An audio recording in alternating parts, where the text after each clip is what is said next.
Et comme la reine Margherite a vraiment apprécié cette pizza, en partant de là, la Margherita est devenue la pizza emblématique.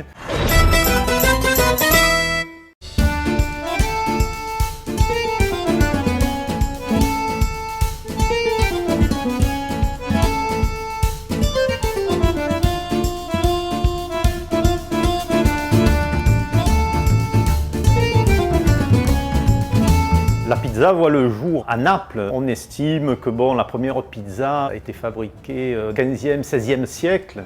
Et à cette époque-là, en réalité, c'est une fougasse avec de la pâte à pain qui était pincée. C'est pour ça qu'à l'origine, les Napolitains ont appelé cette pâte la pizzicata, de pizzicare qui veut dire pincer. Par la suite, c'est devenu la pizzica. Et puis plus tard, on va dire fin du XVIIe siècle, on a commencé à étaler la pâte et c'est à partir de ce moment-là qu'on l'a appelée pizza. Et puis on a commencé à l'agrémenter au XVIIIe siècle. Et donc, bien sûr, on fait cette pizza dans les rues de Naples et c'est vraiment le plat traditionnel, typique du petit peuple napolitain.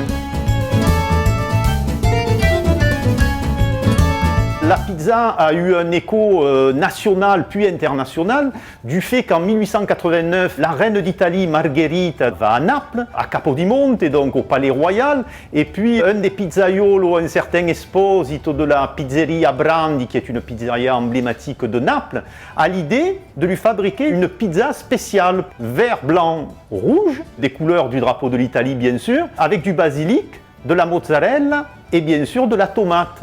Et comme la reine Margherite a vraiment apprécié cette pizza, en partant de là, la Margherita est devenue la pizza emblématique. À Marseille, il y avait quand même une communauté napolitaine importante qui avait commencé à venir dès le milieu du 19e siècle. Et puis à cette époque-là, c'était le quartier du Vieux-Port et plus précisément Saint-Jean qu'on appelait la Petite Naples, puisqu'il y avait beaucoup de pêcheurs, de poissonnières napolitains. Et ce sont eux qui ont importé la pizza. Et comme bien sûr dans ces quartiers populaires, les gens recherchaient des plats faciles à réaliser et peu chers, la pizza a eu un succès extraordinaire. Et il faut savoir que les premières pizzas étaient vendues dans des charretons, dans des petites charrettes. Et donc ici, nous nous retrouvons donc dans une adresse emblématique chez Picone. Il faut savoir que la mère Picone, qui était pour le coup, elle, sicilienne, vendait donc ses premières pizzas dans ces charretons avant d'ouvrir des pizzerias.